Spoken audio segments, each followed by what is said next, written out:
fleurs, c'est l'univers du bonheur. La vie Tao Tao, notre Tao Tao. Prenons garde aux petits ours pandas. Prenons garde aux petits ours pandas.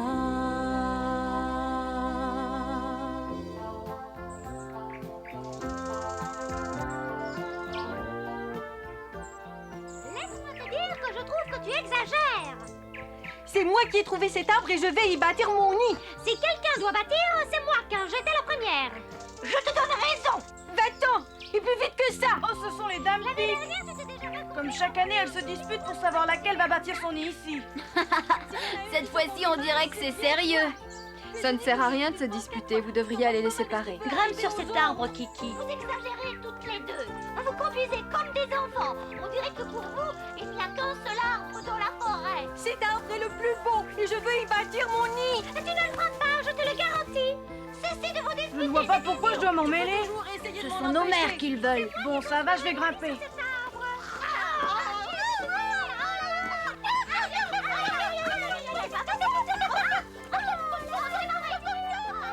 Je me demande si Kiki va réussir à les calmer ou si ce sera le contraire. Ah, le calme est revenu. Mission accomplie.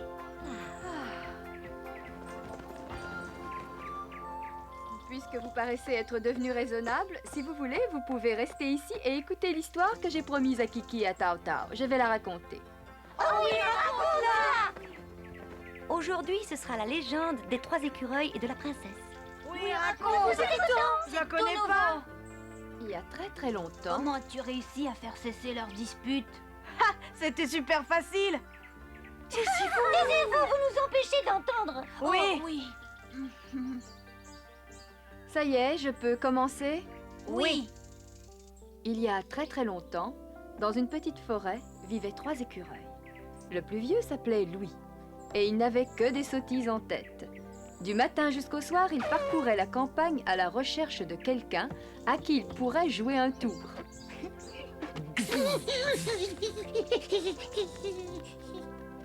Hugues était plus jeune que lui. Il était très appliqué et cherchait toujours à s'instruire. Hugues aurait voulu devenir un grand savant. Le plus jeune des 3 frères s'appelait Larry. Larry était toujours joyeux et prêt à aider. Tout le monde l'aimait. Les animaux de la forêt disaient qu'il avait un cœur d'or. Les 3 petits écureuils eurent une enfance heureuse. Leurs parents étaient de bons parents. Ils leur enseignaient tout ce qu'ils devaient savoir pour devenir des écureuils grands, forts et raisonnables. À cette époque-là, une coutume voulait que les écureuils adolescents partent en voyage pour faire la preuve de leur courage et de leur sagesse. Vous devez rester 3 ans en route et revenir ensuite pour nous dire comment ça s'est passé. Oui, père.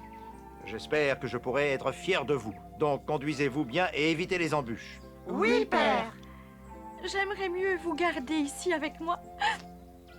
Bonne chance, mes enfants, et pensez à ce que je vous ai dit. Au revoir. Portez-vous bien. À bientôt. Ainsi, les 3 frères quittèrent la maison paternelle pour entreprendre le grand voyage.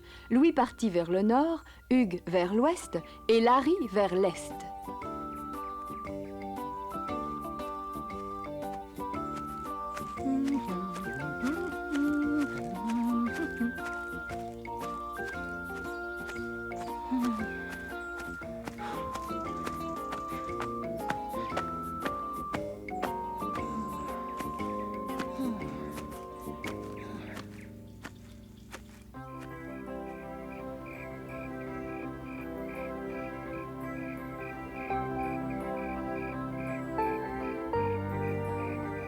Tu sais comment vont mes 2 frères?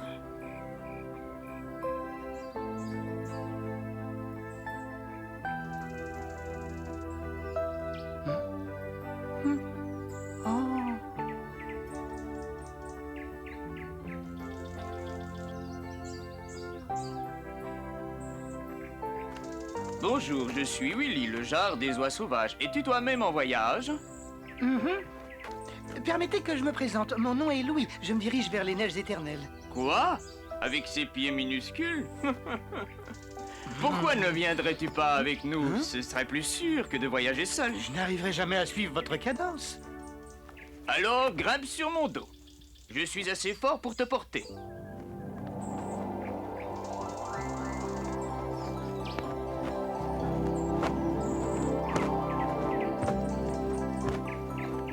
Le paysage est fantastique ainsi vu d'en haut.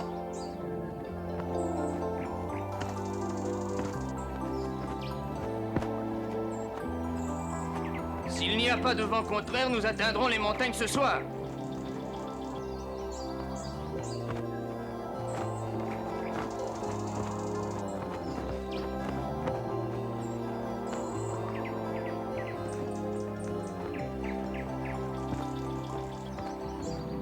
Nous touchons au but.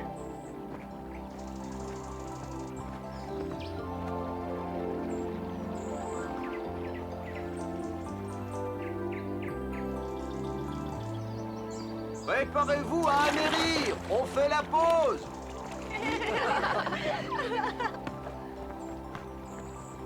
N'aie pas peur. Tu peux être content, on est arrivé.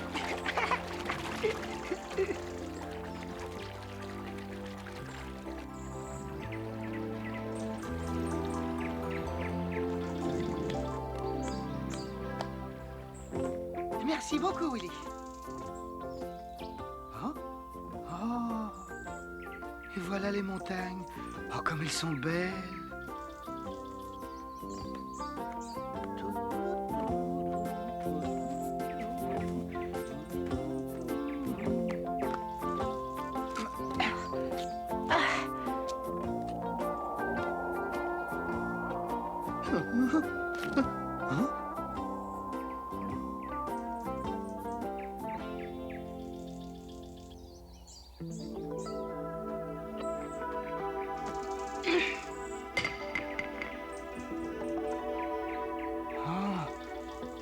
Oh, les cavernes ont l'air très grandes. On doit pouvoir y habiter. Hein? Bonjour, l'étranger. Es-tu mon ami ou mon ennemi? Dis-le vite. Ton ami, naturellement. Alors, c'est très bien. Désires-tu entrer dans la caverne? J'aimerais bien habiter dans cette caverne. À ta place, j'abandonnerai immédiatement cette idée. Cette caverne est si profonde que l'on peut s'y perdre facilement. J'y entrerai quand même. Vois-tu, en général, je fais toujours ce que j'ai envie de faire. Alors, amuse-toi bien.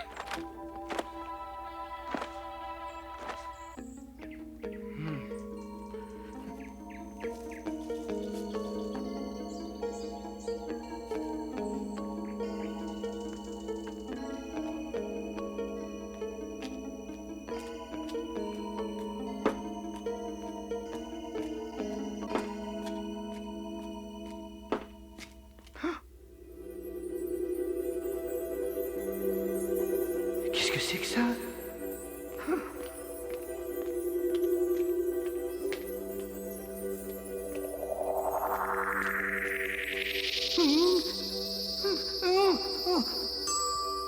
Tu peux ouvrir les yeux de nouveau. J'ai eu terriblement peur. Je le regrette sincèrement. Tu ne saurais pas par hasard comment on peut trouver la sortie? Mais oui, je peux te la montrer. Tu n'as qu'à me suivre.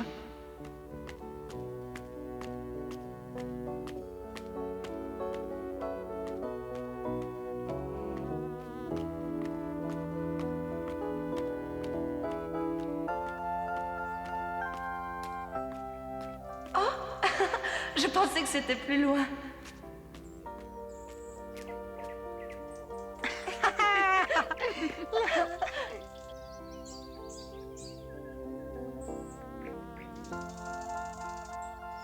Puis-je encore t'aider? Non, c'est moi qui vais faire quelque chose pour toi. Attends. Si tu te trouves en difficulté, cela pourra t'aider. Je te le garantis, tu verras. Au revoir, l'ami. Merci.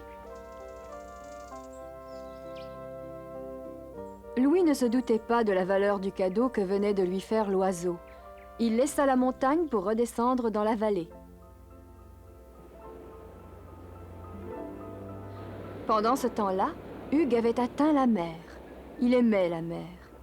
Il pouvait rester des heures sur la plage en contemplant les vagues. Il s'intéressait particulièrement aux coquillages. Chaque matin, il marchait sur la plage et cherchait les coquillages qu'il ne connaissait pas encore. Il espérait en faire quelque chose d'important. Il ne savait pas exactement quoi. Un jour, il découvrit un coquillage plus gros et plus beau que tous ceux qu'il possédait.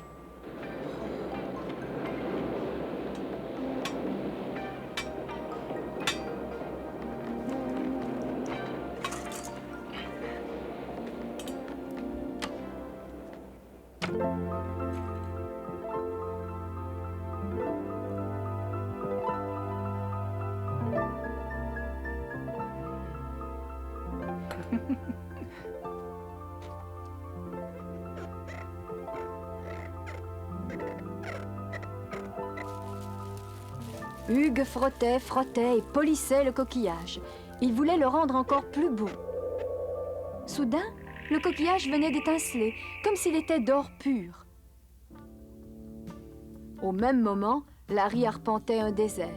Il avait visité plusieurs villes étrangères, mais ne s'était arrêté nulle part. Il avait accepté de faire différents travaux pour gagner sa vie. Mais il ne s'était fixé nulle part.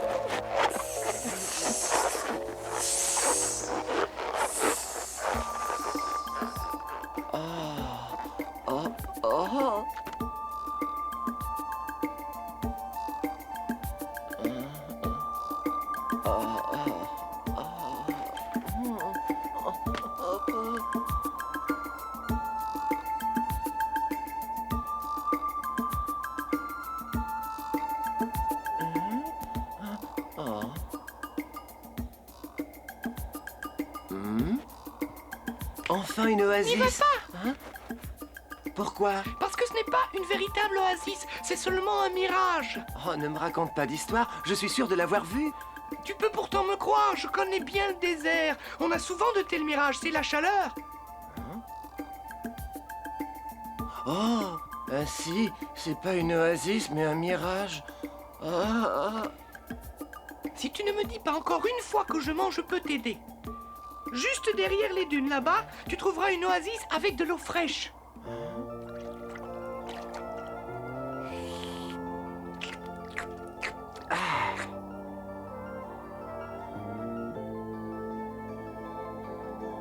Le grand palmier a vraiment l'air d'un roi. Et le petit ressemble à un bouffon.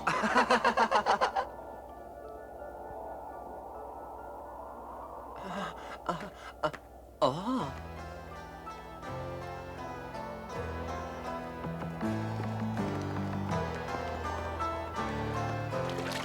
Par ici. Oui. Oh! Comme toujours, ça disparaît quand on arrive. Regardez par là. Suivez-moi. Oh! Oh! Ça fait un moment que je vous observe. Pourquoi êtes-vous si énervé? Imagine-toi que ce matin, une corneille a volé la couronne de notre roi. Nous savons où la rattraper. Tiens, regarde, la voilà. Cette voleuse a déposé la couronne en haut d'un palmier. Mais ce palmier se comporte de façon bizarre. Il disparaît complètement dans l'atmosphère. Il se volatilise dès que nous l'approchons. Mes amis vont te faire la démonstration. Ah? Oh! Oh! Tu viens de le constater. Et c'est comme ça toute la journée. C'est intenable. Nous courons à droite et à gauche sans succès. Et tout cela avec cette chaleur insupportable. Notre roi commence à devenir impatient. C'est une honte de voir une armée dans cet état. Vous êtes des empotés. Qu'on me rende ma couronne. Celui qui me rapportera ma couronne aura une récompense. La plus belle récompense que je n'ai jamais donnée. Oh!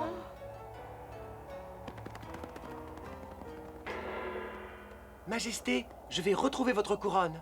Quoi? J'ai bien cru tout à l'heure qu'ici, il y avait des palmiers. Mais entre-temps, j'ai appris où se trouve l'oasis. Si tu dis la vérité, je t'en prie, conduis-nous jusqu'à cette oasis.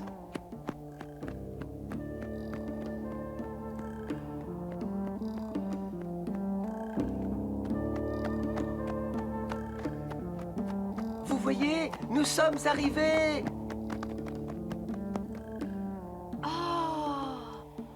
Oh!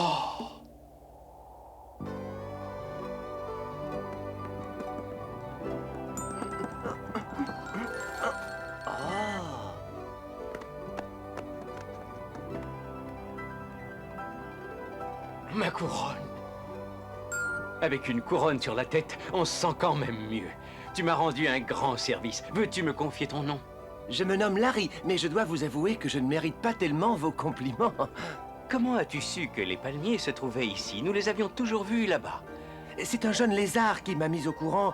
Vous avez vu des mirages? C'est assez fréquent dans le désert à cause de la chaleur, m'a-t-il affirmé.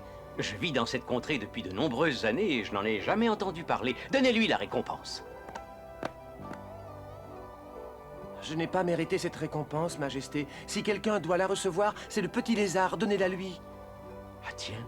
Il faut que je vous explique, Majesté. J'étais en route depuis longtemps, j'avais soif et j'avais faim. C'est un petit lézard qui m'a conduit jusqu'à cette oasis. De cette façon, il m'a sauvé la vie. Mais il ne faut pas que tu partes les mains vides. Cette pierre pourra un jour te rendre service. Merci. 3 années passèrent et comme promis, Louis, Hugues et Larry rentrèrent à la maison, leur grand voyage terminé. C'est à moi maintenant, faites attention.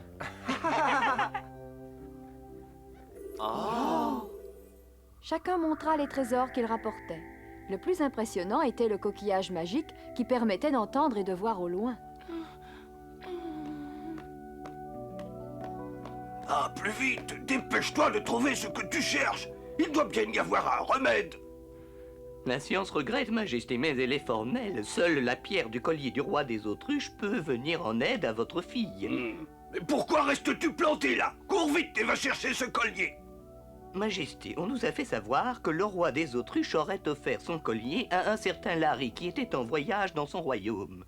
Louis, Hugues et Larry sursautèrent en entendant les propos du médecin royal.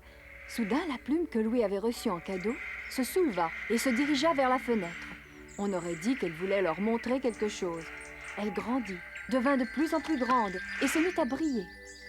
Les 3 frères surent alors ce qu'ils devaient accomplir, car ils pouvaient sauver la princesse. Ils avaient le collier. En outre, la plume pouvait les transporter, tandis que le coquillage leur montrerait le chemin. Ah!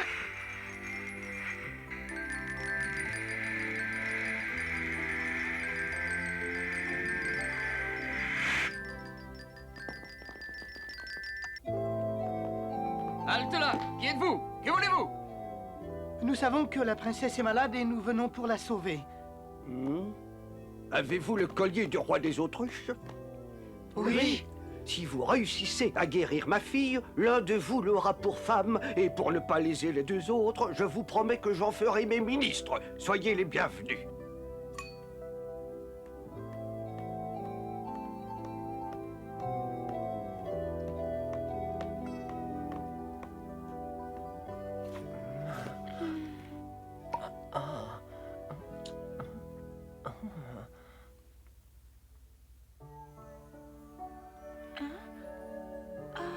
Oh, ma très chère fille.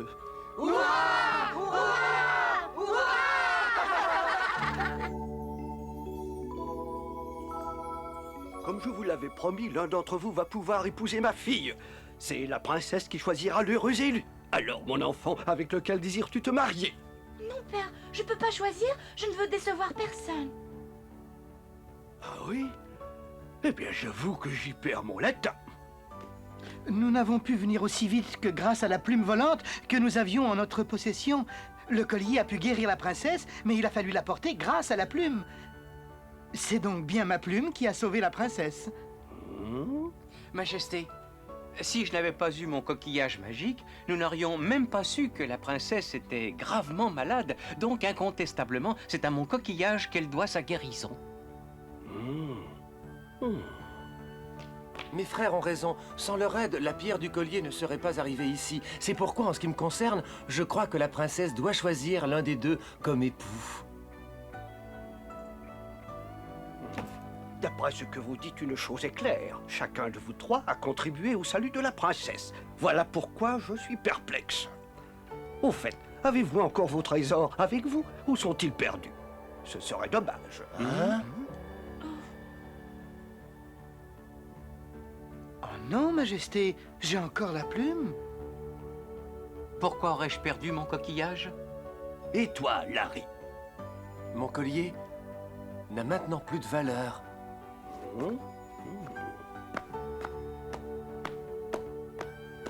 Et voici que la solution de ce difficile problème est devenue très simple pour moi, grâce à vos réponses. Je vous suis reconnaissant à tous les trois, mais l'un d'entre vous a tout perdu.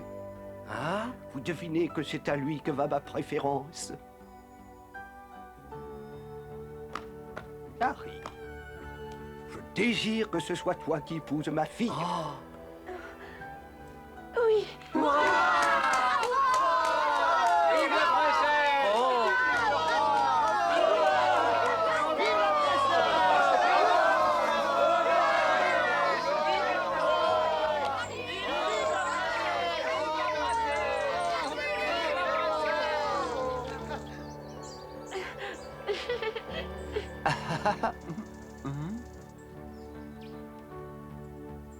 Quant à vous, comme promis, je vous choisis pour ministre. Le mariage dura 3 jours. Ce fut une grande fête, la plus belle qu'on ait vue depuis longtemps dans la contrée. Larry et la princesse furent très heureux. Et quand le roi fut fatigué de régner, il désigna Larry pour monter sur le trône. Ah! Et ses frères? Ils s'entendent bien, comme nous. Si vous appelez ça vous entendre, expliquez-moi pourquoi vous vous disputez.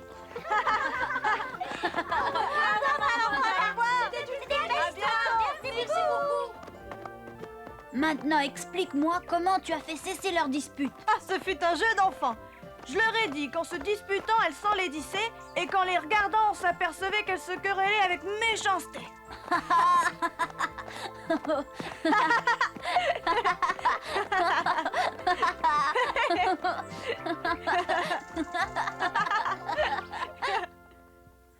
La prochaine fois que les enfants viendront me demander de leur raconter une histoire, je leur expliquerai ce qui est arrivé à Cotte, le jeune coléoptère, et à Bubble, la coccinelle. Ils étaient pauvres, trop pauvres pour se marier, mais ils s'aimaient bien. Aussi crurent-ils avoir atteint le bonheur parfait le jour où ils devinrent riches. C'est une fée qui leur offrit une grande quantité de pots de miel. Ils purent ainsi satisfaire tous leurs désirs et réaliser tous leurs souhaits. Mais Cotte gaspilla leur fortune en fêtes somptueuses et ils furent bientôt ruinés. Nous vous raconterons la prochaine fois les détails de cette aventure et ce qui arriva finalement à la gentille Bubble et à Cotte l'insouciant. Dans le pays des grandes prairies et des cascades argentées, où tous les animaux sont beaux, là où les arbres sont si verts et grisants, le parfum des fleurs, c'est lui